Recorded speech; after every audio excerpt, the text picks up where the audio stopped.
And I think schools and madrasas especially are an amazing place where young people gather anyway. Yes. And if we can get messages into those spaces, it can have such an amazing impact. So schools and madrasas have a role to play in being open to charity organisations and inviting people to come in and share those opportunities, because otherwise we risk losing people when they leave those spaces. When young people leave school in these places, they're obligated to be. Where do they go next?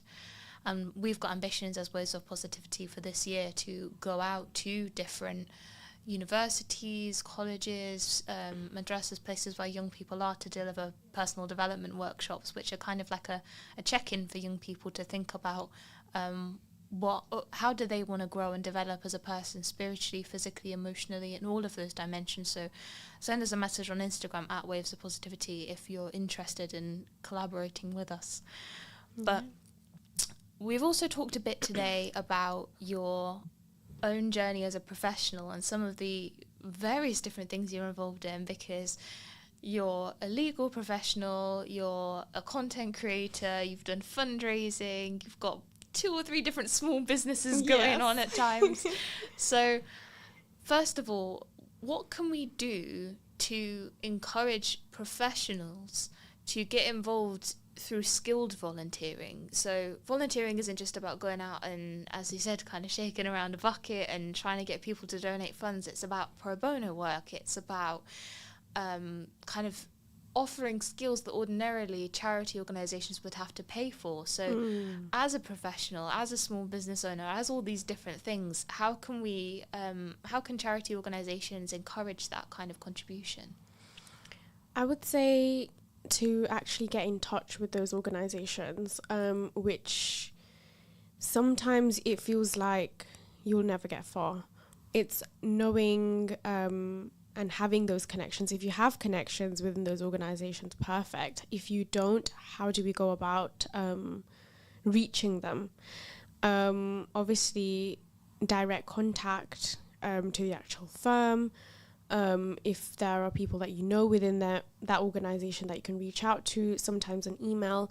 But we have also noticed that those sort of things don't happen quickly. That it's not easy to get in touch with businesses and especially professional places like, firms, and for them to allow you to do things related to charity. So it's about how you make that approach.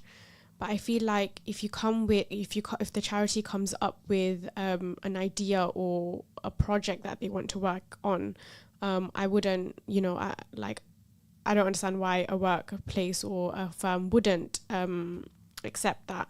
Like at our workplace, we do something this year. One of our goals is to do an act of kindness every month. That's one of our goals, and we like to support the community as much as we can in as many ways as we can, and we're more than open to hear from charities who want to work with us, and we'll find a way and we'll do something to support the community. And one of the ways that we have done that is we've actually worked with One Nation last year, where we built, we had a fundraising page for building wells in Pakistan, I believe it was, and we raised quite a bit, and it's having that connection. Now we've got that connection with them that, and it was so successful. We do it with hospitals as well, children's units, things like that. So not just having a global impact, but even looking into your own community, like how can we help people who are already here, who are struggling here, and we sometimes miss that. So yeah, I think it's just directly approaching them. It's not difficult. It's the way you approach, the idea you have, the vision you have, and how we can work together to create an impact, a long-term impact, inshallah. Yeah, I think it's sometimes that friction of just matchmaking that makes it really difficult, where there are businesses that want to give back and there are organisations that, charitable organisations that but need they don't know support. how. Exactly, they don't know how to connect with each other. And I think sometimes it does come down to having a clear ask. If you look at your business needs as a charity and think, where are we lacking? Is it in the marketing department? Is it that we want to, there's this construction project we need to pull off, but we don't know where to start? if you have a clear ask and use your network, usually you can go a long way, but sometimes it is really tough to... It is tough, especially the larger the organization, I think the harder it is. Smaller organizations, it may be a little bit easier to get involved with or get in touch with. But as you said, that's kind of... You touched on this very place-based principle where it's about giving back in our local area as well, not just thinking global causes are often very emotive and we hear lots about them on the news, and I think we're very good as a Muslim community at mobilizing to contribute to international causes, but it's kind of the principle of zakat almost to give back in our local community and make sure that we're serving the people in need on our own doorstep. Yes. So I think there's something really powerful in local charities and local small businesses having strong relationships, having spaces where they can brush shoulders and understand what one another do, whether that's in the masjid at Taraweeh or whether that's at other community events. That kind of socializing is a really important... To call it like an exchange of social capital almost. Yeah. And it's good, like, touching back to community, like we are one. If we help one another, if we talk to one another, can we support each other? If we, stay behind closed doors and just hope that someone will knock on our door, we won't get very far.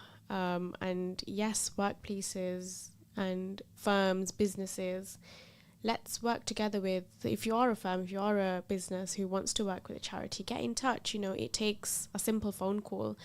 And sometimes the business may not know, oh, how can we help?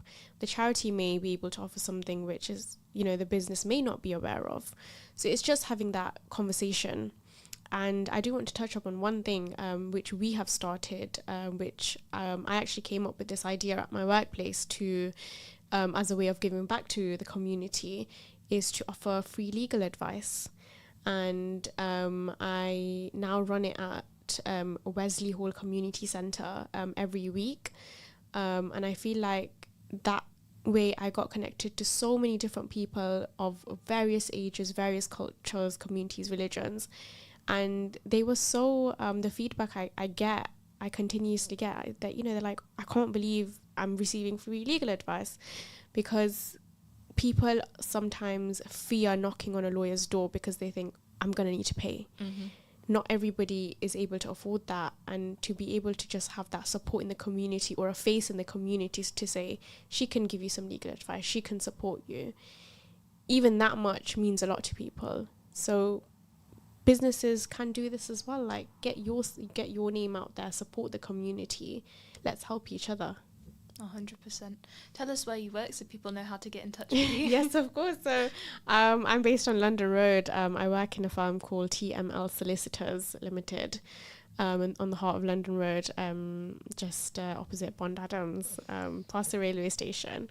So yeah, if you want to get in touch with us, we do offer these free legal advice sessions, on immigration matters, wills and probate, lasting power of attorneys, and we can assist in various different areas as well. Even though I may not be able to help you directly, I can certainly signpost you to the correct person. Alhamdulillah. Jazakallah Nabila for telling us how to get in touch with you. We are very near the end of the show today, but not to worry. Waves of Positivity is going to be back every Sunday at 10 a.m. throughout Ramadan. It won't be me, it will be my colleagues, but we'll be here talking about all things community work and getting young people involved in action. So do come back next Sunday to chat to us again. We've talked about loads of things today, including how we first entered community and voluntary work through being inspired by some of the things that charity organisations had to give back to us as young people, to how it's inspired our values in our careers as well. So it's been a fantastic conversation. I want to say Jazakallah to Nabila and to the team here. Jazakallah for having me. Jazakallah to Ramadan FM for having us. Assalamu alaikum wa rahmatullahi wa barakatuh.